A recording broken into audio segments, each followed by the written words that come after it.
শ্রী শ্রী রামকৃষ্ণ পরমহংসদেবের 191তম শুভ আবির্ভাব তিথি উপলক্ষে দ্বিতীয় আলেখ্য যুগাবতার শ্রী শ্রী রামকৃষ্ণ।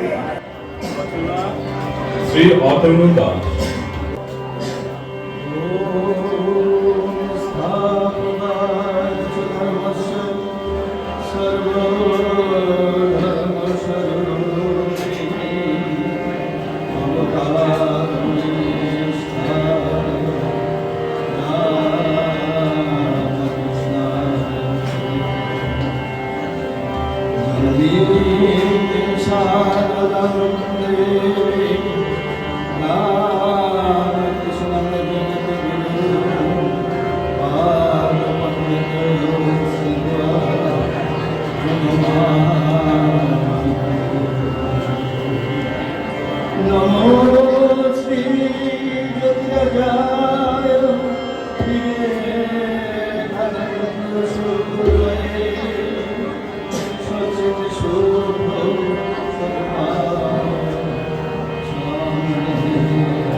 গয়ারাম থেকে ফিরে এসে শ্রী ক্ষুদিরাম চট্টোপাধ্যায় তার স্ত্রী চন্দ্রাদেবীর স্বভাবের অদ্ভুত পরিবর্তন লক্ষ্য করলেন।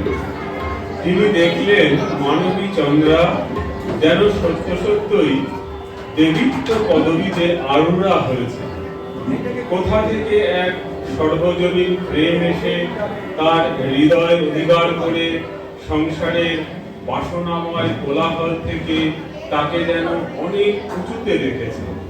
শ্রীযুক্ত ক্ষুদিরাম তখন চন্দ্রাদেবীকে বললেন যে গয়াধামে অবস্থানকালে শ্রী গদাধর তাকেও অলৌকিক উপায়ে জানিয়েছেন, ক্ষুদিরাম, তোমার ভক্তিতে পরম প্রসন্ন হয়েছে। পুত্ররূপে তোমার গৃহে অবতীর্ণ হয়ে আমি তোমার সেবা গ্রহণ করব। 1242 বঙ্গাব্দে 6 ফাল্গুন বুধবার অর্থাৎ 1836 খ্রিস্টাব্দের 17 ফেব্রুয়ারি ভোর রাতে নবজাতকের জন্ম হল। গয়াধামে অবস্থানকালে তার বিচিত্র স্বপ্নের কথা স্মরণ করে শ্রীযুক্ত ক্ষুদিরাম নবজাতকের নাম রাখলেন বরহাদ।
বয়স বাড়ার সাথে সাথে বালক গদাধরে অদ্ভুত মেধা ও প্রতিভার বিকাশ দেখে পিতা ক্ষুদিরাম চট্টোপাধ্যায় আনন্দ ও বিস্ময়ে অভিভূত হলেন।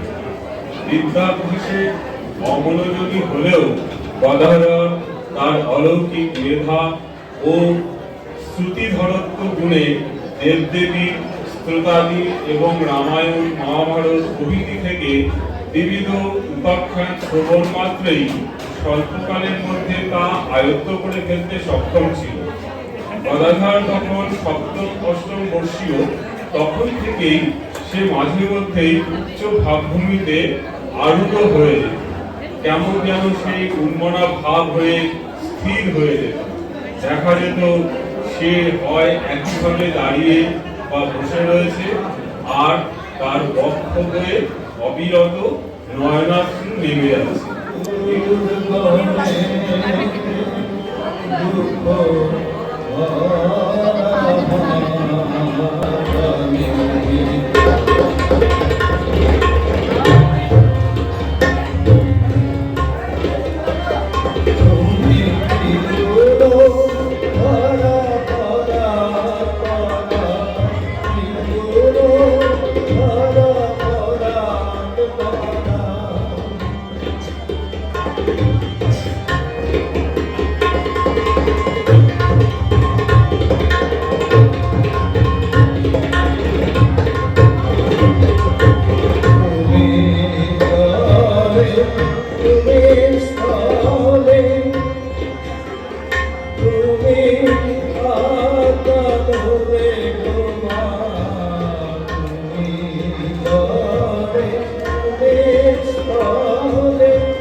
গদাধর ক্রমে সপ্তদশ বর্ষে পদার্পণ করল।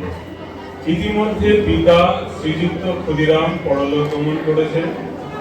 গদাধরের বিদ্যার্জনে উদাসীনতা লক্ষ্য করে দাদা রামকুমার চট্টোপাধ্যায়, মা চন্দ্রাদেবী ও মেজ ভাই রামেশ্বরের সাথে পরামর্শ করে গদাধরকে তার কাছে কলকাতায় নিজের কাছে রাখা যুক্তিযুক্ত বলে ঠিক করলেন। গদাধর কলকাতায় এসে নিজের মনের মতো পুজোর কাজ পেয়ে তা আনন্দ সহকারে করতে লাগলেন।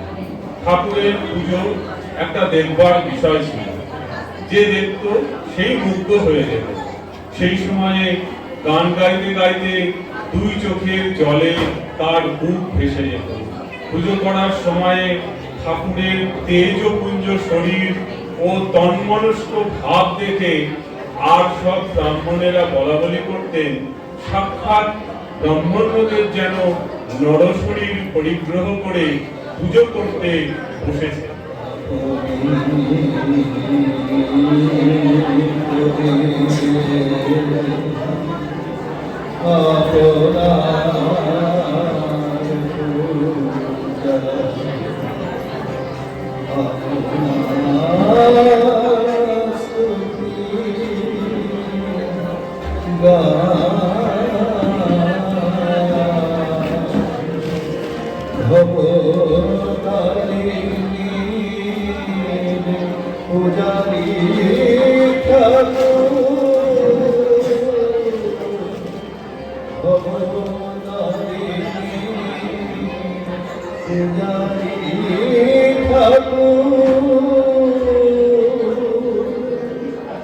তুমি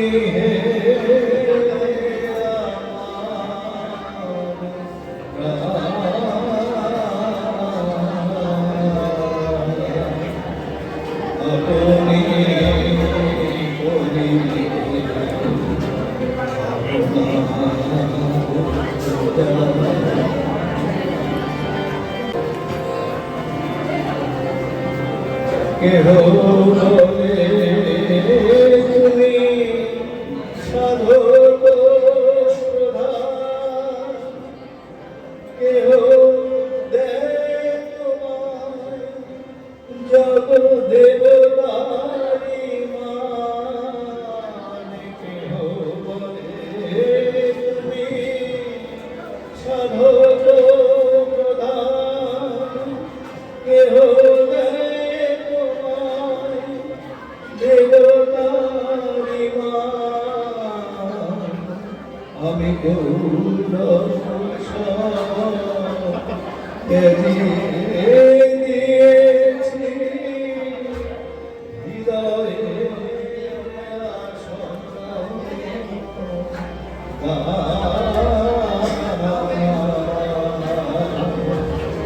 আপনি করি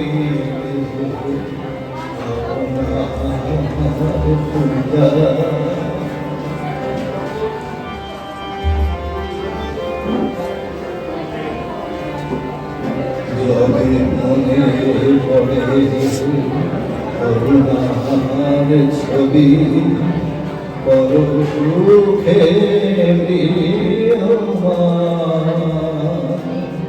পর পাপ বহি রোগ জ্বালা সহি, কাঁপিতে করিলে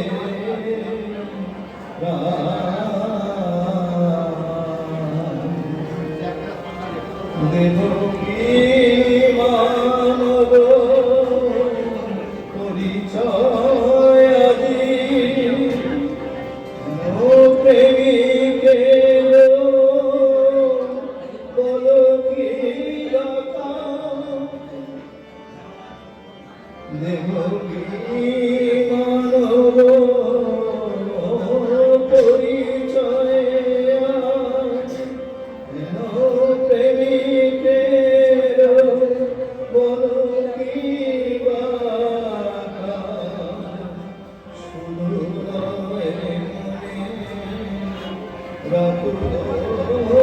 চরণে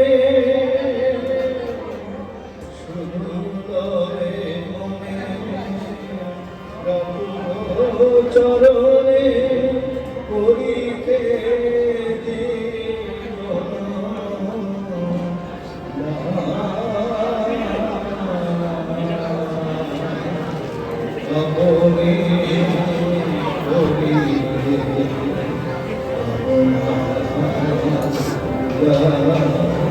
আপনি আপনি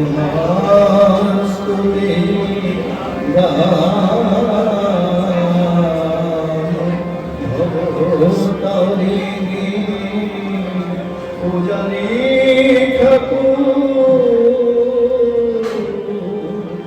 তুমি হে আমার আপনি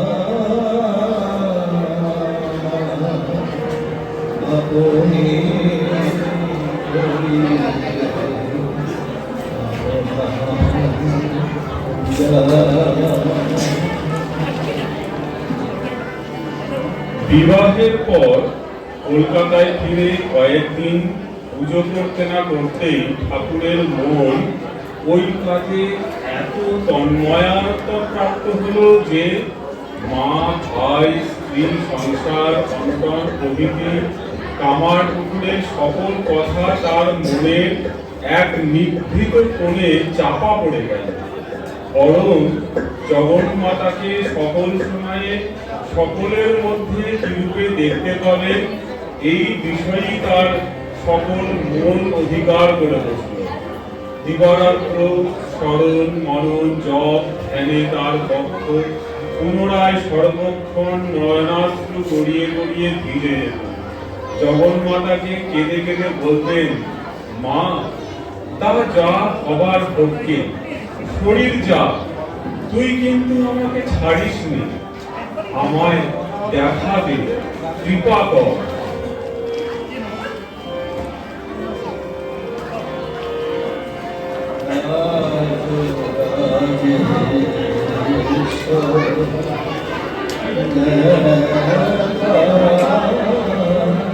Oh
ঠাকুরের ধ্যানের মাত্রা দিন দিন বৃদ্ধি পেতে লাগলো।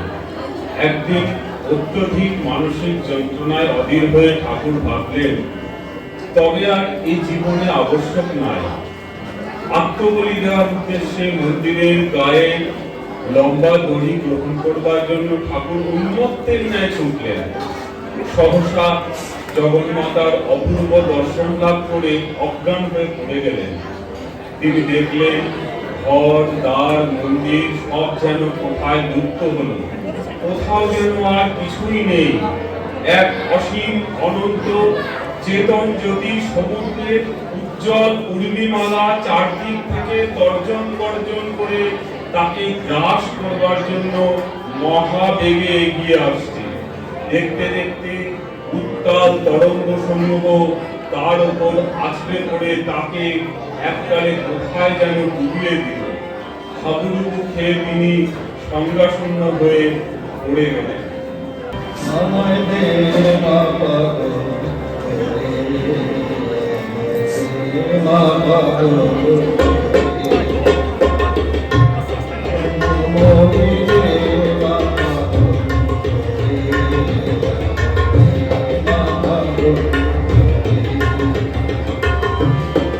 আর কামনা গেল যাবে বাবা গো, বাবা গো।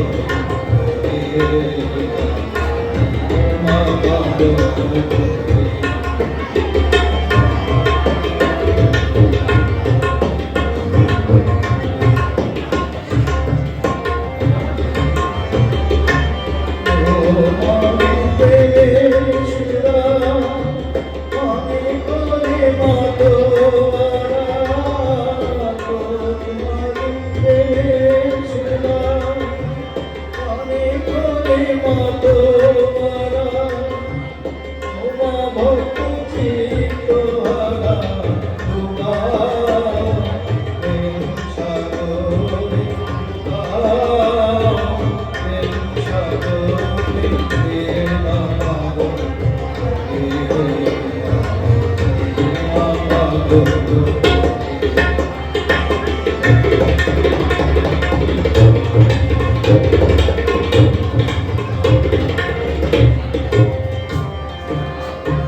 তোমারে পাগলা গারনে কেহ হাসে কেহ কাঁদে ইন্দ্রভরে শ্রী চৈতন্য প্রেমের ঘরে অচৈতন্য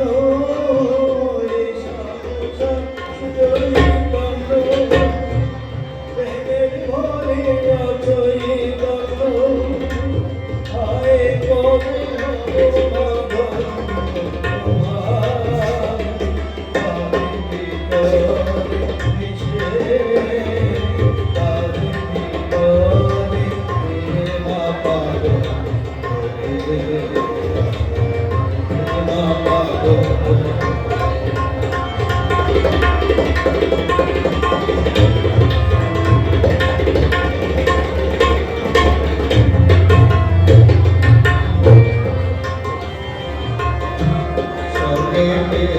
পাগলের মেলা যেমন গুরু তেমনি চলা বুঝিতে পারো তুমি গেলে মদিনে তোমার পাগলে শিরোমণি তুমি গেলে মদিনে তোমার পাগলে শিরোমণি প্রেম রণে পরমাগনি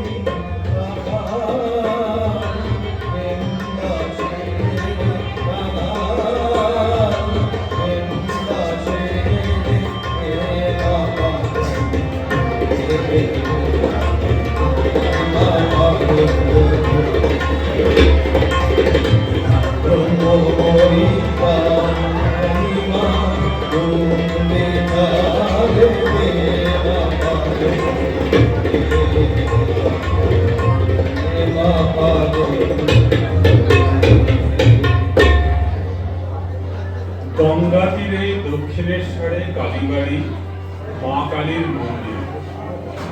কথামৃতকার মাস্টার মশাই শ্রী মহেন্দ্র গুপ্ত অর্থাৎ শ্রীম ঠাকুর শ্রীরামকৃষ্ণের ঘরে এসে উপস্থিত হলেন।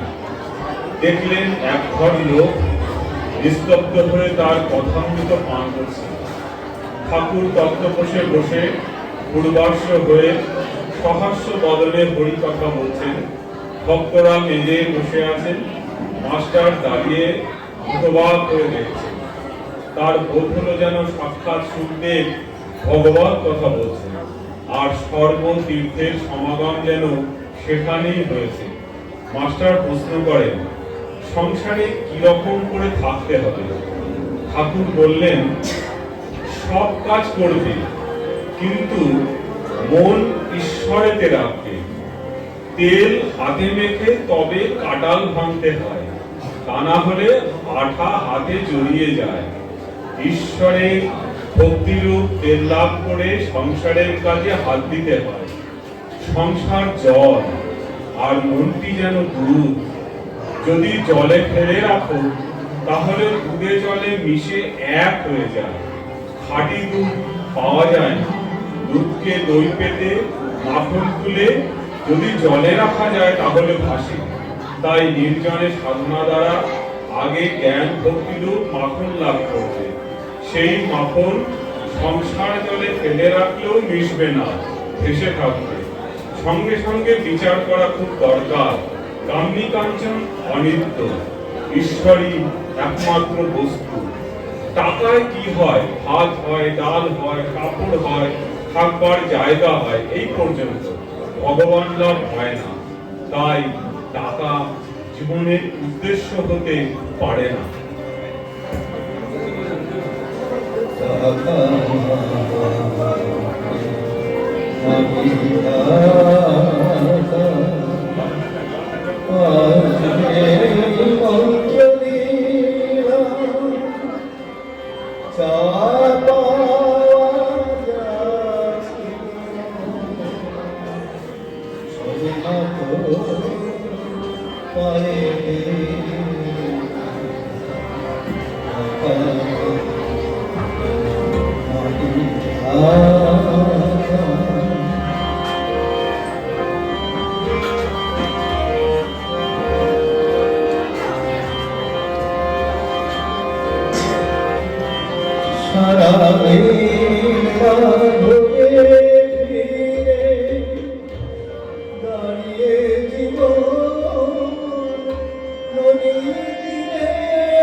কালে ধুরে ছাড়া রবে না তো কিছু পাশে দেখি যা করেছি কোনো কাজে লাগবে না সে মরণ কালে ধুরে ছাড়া রবে না তো কিছু পাশে তাই তো বলি ও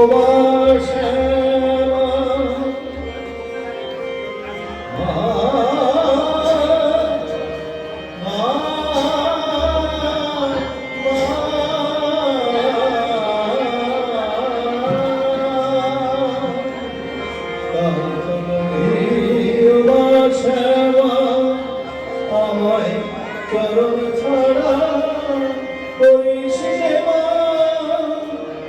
অনেক দেখে অনেক শুনে তোর পায়ে মা শরণ দিলাম চাপা যাচ্ছিল সবই মত পায়ে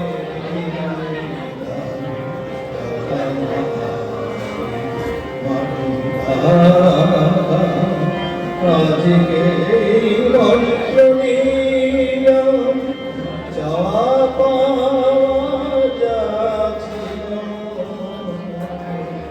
সবই মাত্র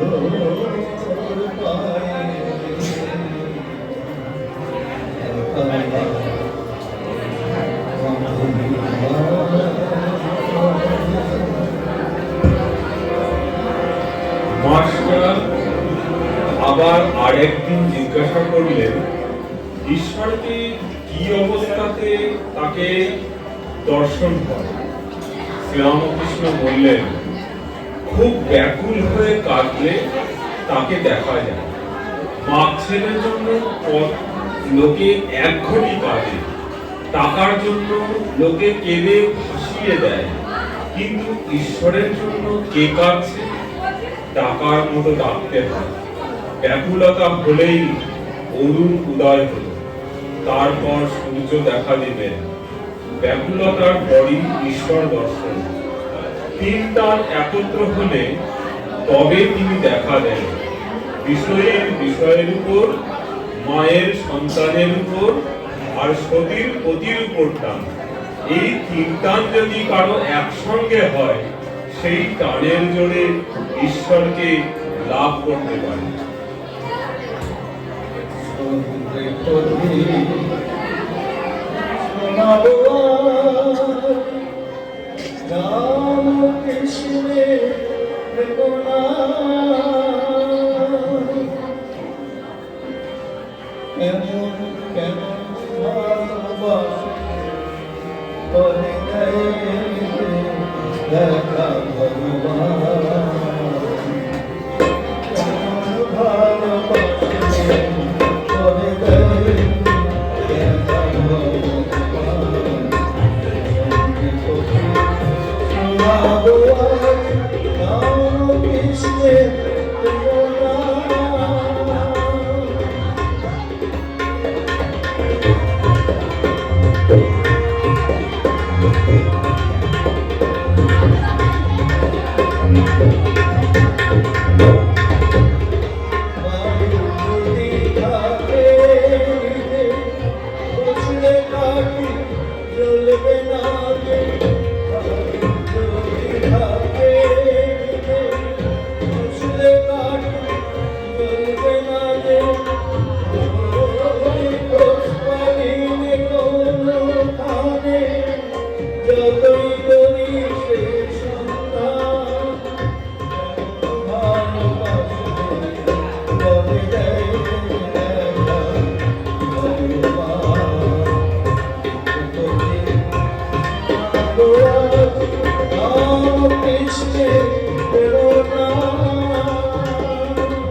শ্রী ঠাকুরের অন্যতম গৃহস্থ ভক্ত রামচন্দ্র দত্ত নরেন্দ্রনাথের দুঃসম্পর্কীয় আত্মীয় ছিলেন।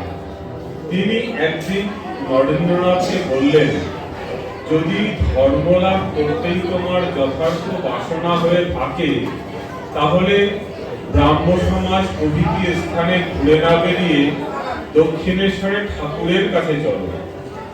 নরেন্দ্রনাথকে দেখে সেই দিন ঠাকুরের যা মনে হয়েছিল, কথা প্রসঙ্গে তিনি একদিন সংক্ষেপে অন্তরঙ্গ ভক্তদেরকে বলেছিলেন। পশ্চিমের দরজা দিয়ে নরেন্দ্র প্রথম দিন এই ঘরে ঢুকেছিল। দেখলাম নিজের শরীরের দিকে লক্ষ্য নেই, মাথার চুল ও বেশভূষার কোনরূপ পরিপাট্য নেই, বাহিরের কোনো পদার্থেই ইতর সাধারণের মতো একটা আট নেই, সবই যেন তার আলগা, এবং চক্ষু দেখে মনে হলো তার মনের অনেকটা ভেতরের দিকে কে যেন জোর করে টেনে রেখেছে। গান গাইবার কথা জিজ্ঞাসা করে জানলাম বাংলা গান সে 2-4টি মাত্র তখন শিখেছে, তাই গাইতে বললাম। তাতে সে ব্রাহ্ম সমাজের মনোচল নিজ নিকেতনে গানটি 16 আনা মন প্রাণ ঢেলে ধ্যানস্থ হয়ে যেন তা গাইতে লাগলো।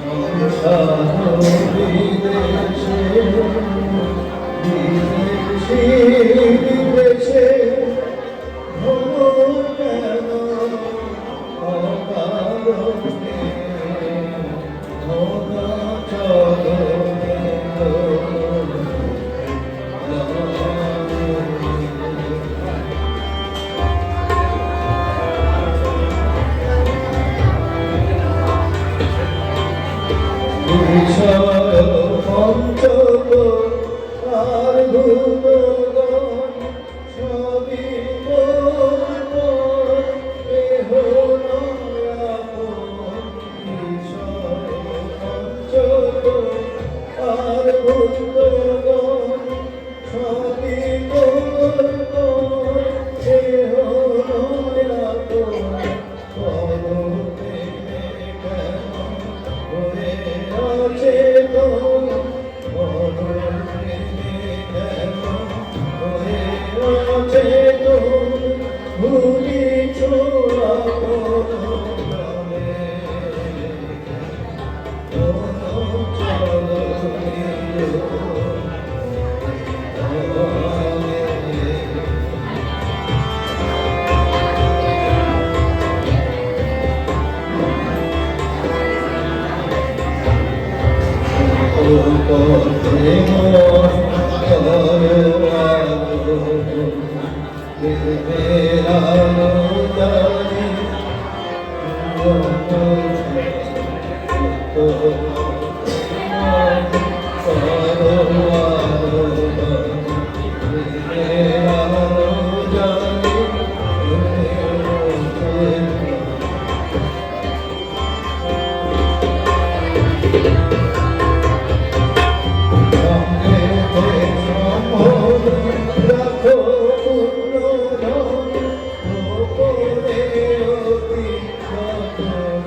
পরে একদিন শ্রীযুক্ত নরেন্দ্রনাথ ওই দিনের ঘটনা সম্বন্ধে কথা প্রসঙ্গে দু ভাইদেরকে বলেন, গান তো গাইলাম।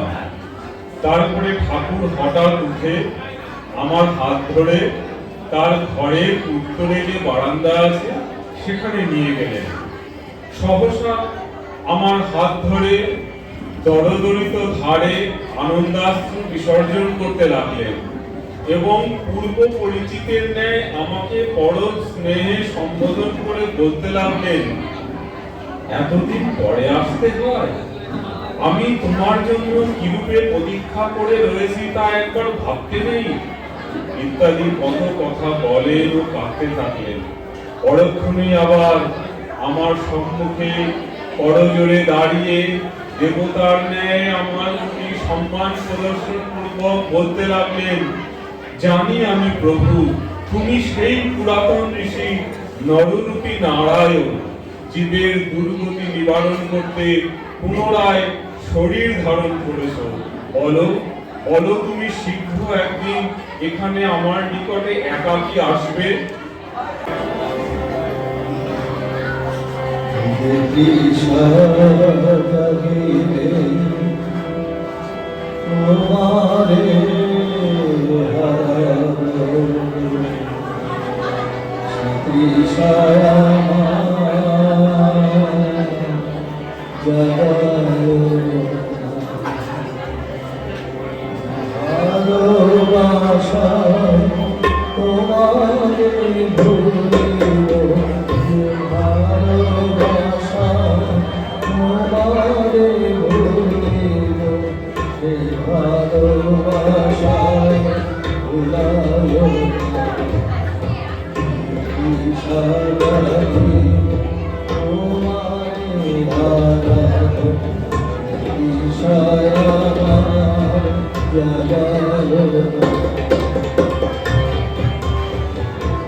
ঠাকুরের মহাপ্রস্থানের ঠিক 4-5 দিন আগে তার কাছে তিনি নরেন্দ্রনাথকে ডেকে পাঠালেন।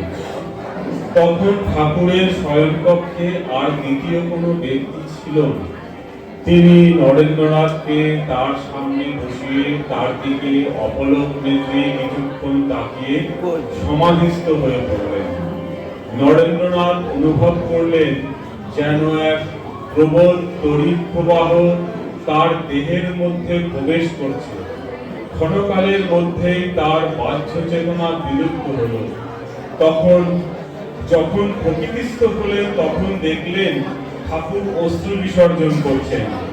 কান্নার কারণ জিজ্ঞাসা করলে ঠাকুর নরেনকে বললেন, আজ তোকে আমার সর্বস্ব দিয়ে ফকির হলো। এই শক্তির সাহায্যে তুই জগতের অশেষ কল্যাণ করতে পারবি। কাজ শেষ হলে আবার স্বস্থানে ফিরে যাবে।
ক্রমে সেই চরম দুঃখের দিন আসন্ন হল।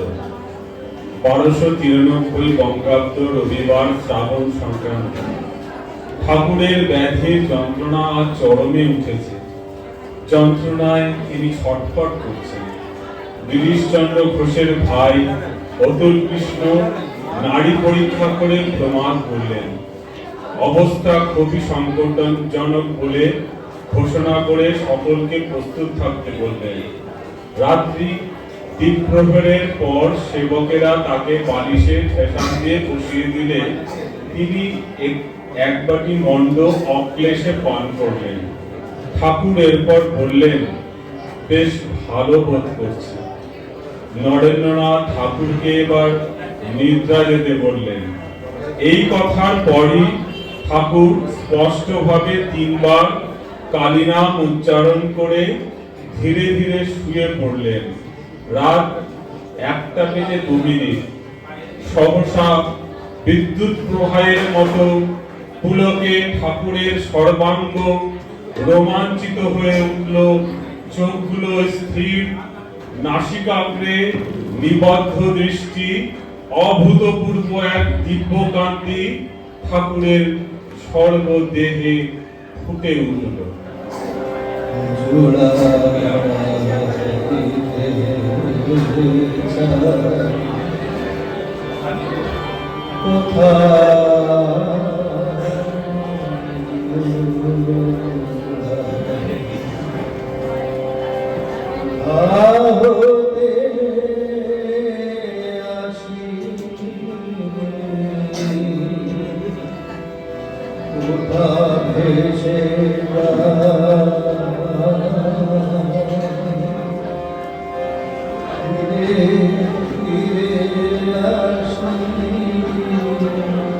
কত কাঁদি হাসি কোথা যায় সদা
জানি না এবার এসেছি কোথায়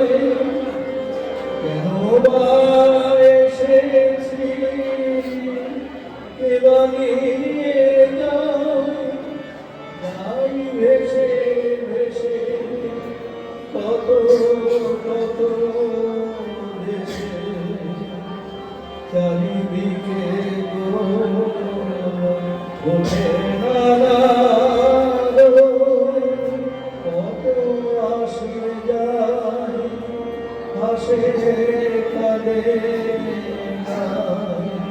এই আছে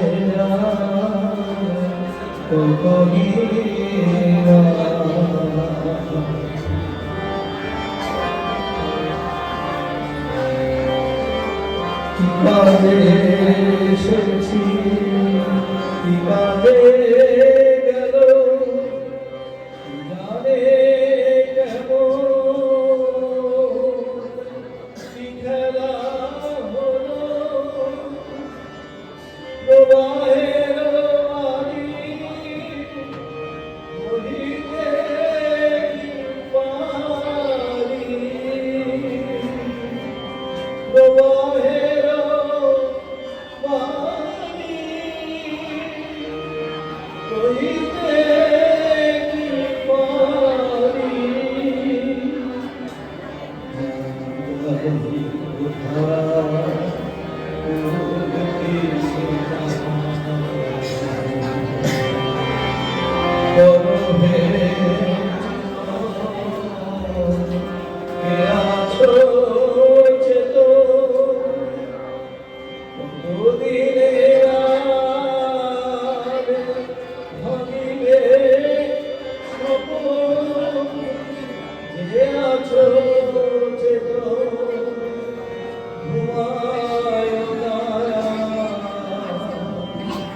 দারুণে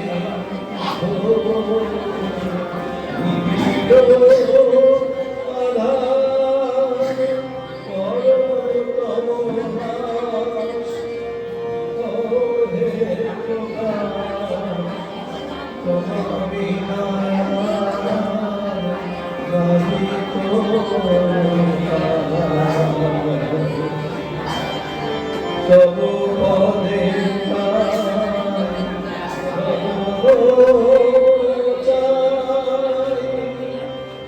তবু পদে শরণ চাই তবু পদে